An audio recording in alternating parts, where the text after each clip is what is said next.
While the inexorable rise of global temperatures might have you thinking we're living in some sort of endless summer, fall is, in fact, right around the corner, and that means there's a brand new crop of fall movies on the way as well. But what should you spend your hard-earned cash on this fall? I mean, you don't want to waste good, stale movie theater popcorn on bad, stale movies. Well, today on the Dan Cave, I'm going to tell you the very best films you need to see this fall and winter, but mostly fall. Goon, Last of the Enforcers. Now, hockey is low-key one of the best sports to watch live, and it's yielded some of the greatest sports movies of all time as well. Slapshot, The Mighty Ducks, Miracle, The Mighty Ducks 2, Iceland's Revenge, and Goon, which starred Seann William Scott as a dim-witted but lovable ice hockey enforcer who kicks ass both on and off the ice. And now this comedy cult classic is getting a sequel that pits Doug the Thug against a new generation of hockey players. Will this film reach the wrestler-like heights of the first movie? I mean, hopefully, but if nothing else, it's gonna be more fun than body checking that guy who cut you off in traffic this morning. I saw you in the Kia Sorrento. I will kill you. It. As Pennywise the Clown, Tim Curry scarred a generation of kids in the 1990 TV miniseries of Stephen King's It. And now a brand new generation of kids is gonna have a spooky clown to thank for thousands of dollars in therapy bills. Yay! Oh God, it's real. The long-awaited It reboot looks absolutely terrifying, even if it does kind of look like Stranger Things meets Stephen King. I guess Stranger Kings, Things, who cares? What I do know is that we all float down here. Bring your friends. Kingsman, The Golden Circle. After 2014's action comedy Kingsman: The Secret Service blew the bespoke slacks off an unsuspecting public, people were clamoring for more. They wanted a resolution to the most burning question of all time. Did Brad Pitt eat that guy's sandwich? The world may never know. But in The Golden Circle, we'll see Eggsy teaming up with the American Kingsman counterpart called the Statesman. Yeah. Complete with a cast including Channing Tatum, Halle Berry, and Jeff Bridges, as they team up to try and stop Julianne Moore from destroying the world. Well, a character played by Julianne Moore. I can't speak to her actual plans, at least not until Phase 2. Blade Runner 2049. Now, usually I hope that most long delay sequels to classic sci-fi films get lost in time like Tears in the Rain, but I am genuinely champing at the bit to see Blade Runner 2049. Director Denis Villeneuve is teaming up with one of our greatest living cinematographers, Roger Deakins, to create a piece of slow burn sci-fi that'll expand upon the weird world that Ridley Scott first introduced us to back in 1982. And the best part? In addition to a cast including Harrison Ford, Ryan Gosling, Robin Wright, and Dave Bautista, it also stars Jared Leto as himself. I mean, it is just so refreshing to see that guy just be himself without all the artifice of playing a character, you know? Wait, what? You do not know what pain is yet. The Foreigner. Since we're not getting that Rush Hour sequel I've been literally asking for years now, Brett Ratner, I'm gonna have to settle for The Foreigner instead. This revenge thriller stars Jackie Chan as a bereaved father taking vengeance on the men who murdered his daughter after she was caught in an IRA bombing. Because at age 63, Jackie Chan kicks more ass than most people half his age, and I honestly don't know how much longer I can wait for Shanghai Dawn. Where is it? Hey, wow, where is it? Where is it, Jack? Come on, man. Wow. Goodbye, Christopher Robin, or as I call it, Winnie the Pooh TSD. In Goodbye, Christopher Robin, Domhnall Gleeson trades in destroying star systems and his cat Millicent for portraying A.A. Milne and his post-World War I struggle to create characters that would stand the test of time. Winnie the Pooh, Eeyore, Piglet, everyone in the 100-Acre Wood. Except the true story behind A.A. Milne and his creations is far darker than you ever realized, and the exploitative truth behind Christopher Robin and the denizens of the 100-Acre Wood make this a shoo-in for both tugging at heartstrings and Oscar ballots. Seriously, bet on this one. Professor Marston and the Wonder Woman. Now that Wonder Woman's the highest grossing movie of the summer, don't you want to know her origin story? Yes. Well, before you roll your eyes, feast your peepers on Professor Marston and the Wonder Woman. The strange but true story is about how the man who invented the lie detector created one of the most enduring comic book characters of all time with the help of his wife and his lover, all of whom live together.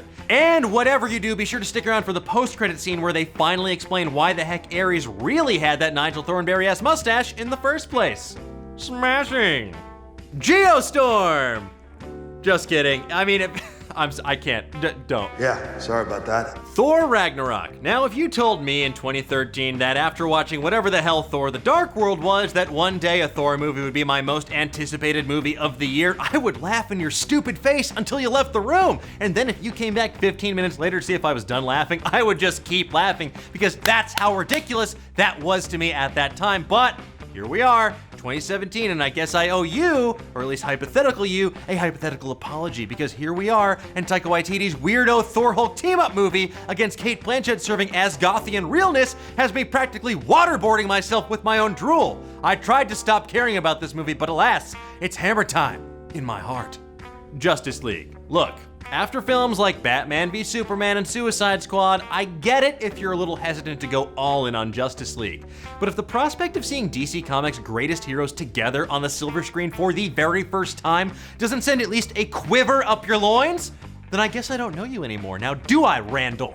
With tons of weirdo New Gods lore, some elbow grease from the likes of Joss Whedon, and Aquaman stabbing a guy midair with a frickin' trident, then using his body like a fleshy skimboard, Justice League looks like it's finally going to deliver on the promise of the DCEU. Finally, it's what I've been wanting, what I hope you've been wanting as well. Also, Wonder Woman was great. Yeah! Coco, how are you doing lately? You seem stressed. I mean, is everything okay at work, at home? Because it looks like you have a lot of pent-up emotion. So why not let that emotion out by watching Pixar's Coco? Because this story of a boy with dreams of being a musician and his trusty pet dog who journey to the land of the dead to uncover the truth behind his family's legacy is all but guaranteed to open up the waterworks at least once, or your money back. Please note, neither Dan Casey nor any entity affiliated with the Dan Cave can legally make this guarantee. I guarantee it. The Disaster Artist. Now, I know this sounds like a prank, but I promise you that not only is James Franco starring as Tommy Wiseau in a movie directed by Seth Rogen about the making of one of the worst movies of all time, The Room, but that it could be a legitimate Oscar contender. So this winter, be like Johnny and be my favorite customer by seeing this disaster piece in the making. Hi, doggy. The Shape of Water. If I asked you to come up with the most Guillermo del Toro thing of all time, what would it be? Because I'm pretty sure it's The Shape of Water. This 1960s set horror romance about a mute janitor who works in a government lab and falls in love with a mysterious amphibious fishman that lives there is a real fishman out of water story. And it seems pretty GDT if you ask me. Now, my only regret is that they didn't call it the creature from the Black Lugubrious. It was right there, The Shape of Water. What are you doing? Just call me next time, Guillermo. Call me. Star Wars: The Last Jedi. Now, do I really need to tell you to go see Star Wars? No, I don't. So instead, I'll tell you to buy a copy of my Star Wars book, 100 Things Star Wars Fans Should Know and Do Before They Die, available wherever fine books are sold. Now, the current edition does not reveal who Rey's dad is, but the second edition coming out next year might. It will, however, definitely confirm that Snoke is in fact really Wicket on a pair of lightsaber stilts. Now, that is true regardless of what turns out to be canon, because honestly, canon lives in your heart, not on the big screen. And those are the best films coming out this fall/winter that you need to see. But tell me, what are you most excited for? What would you add to this list? Let me know in the comments below and give me the best thumbs up this fall while you're at it. Be sure to like and subscribe or else you might miss next week's show about the story of a girl who wanted more than this provincial life but decided she'd still be happy banging an animated honeybee voiced by Jerry Seinfeld in Beauty and the Bee Movie. Until next time, keep on digging. Let's open up the old mailbag, shall we? Local teenager at Kale Anonymous asks, who's gonna win the Game of Thrones? Well, that's a great question, bud. I think it's gonna be the ultimate red herring because the only winner of this is going to be Maester Marwyn. Who, you ask? You know the character that Jim Broadbent plays? Maester Marwyn down at the Citadel? It's gonna be him because he's clearly writing the history of everything happening right now. And the final scenes of the show are likely gonna be like Maester Samwell Tarly years later presenting his now deceased master's final works as a Game of Thrones, a history of the world's to roast or something dumb like that. And then we're all gonna go, God damn it, I knew there was no ending for this. We got lost it again. Time to wait for Westworld Season 2. Nothing bad's gonna happen there, right? But anyway, who do you think is gonna win the Game of Thrones? Let me know in the comments below and I'll see you guys next time.